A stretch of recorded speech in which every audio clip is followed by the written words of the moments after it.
A igreja tem liberdade de adorar junto comigo, viu?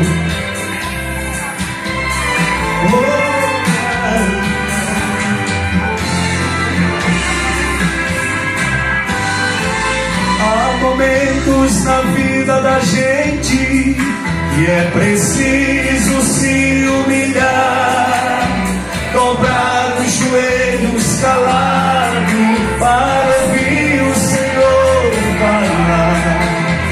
Entrar na presença do Altíssimo em jejum e oração. Não existe problema difícil que Deus não tenha a solução. Ele tem pra tudo, viu? Deus proverá. Diga, igreja, não cai uma gota d'água se Deus não deixar. Deus pode fazer fluir água da rocha. Deus faz do impossível possível, porque Ele é maior. Deus proverá na tua casa, na tua família. Não cai uma folha da árvore se Deus não deixar. Faz brotar a flor e faz crescer o fruto. Tudo isso existe porque nosso Deus é maior.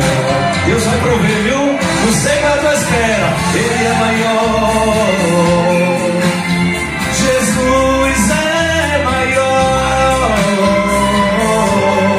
Tu és maior, Tu és maior. Entrar na presença do Altíssimo em jejum e oração. Não existe problema difícil que Deus não tenha a solução. Adora, igreja!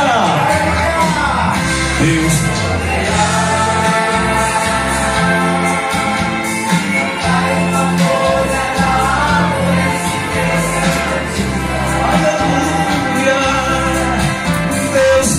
fazer fluir água da rocha. Deus faz do impossível possível, porque Ele é maior.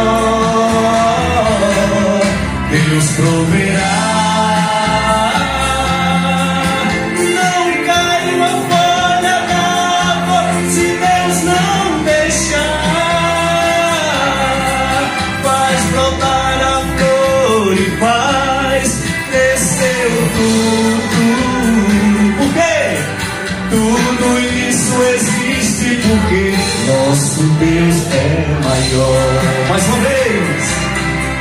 Tudo isso existe porque nosso Deus é maior.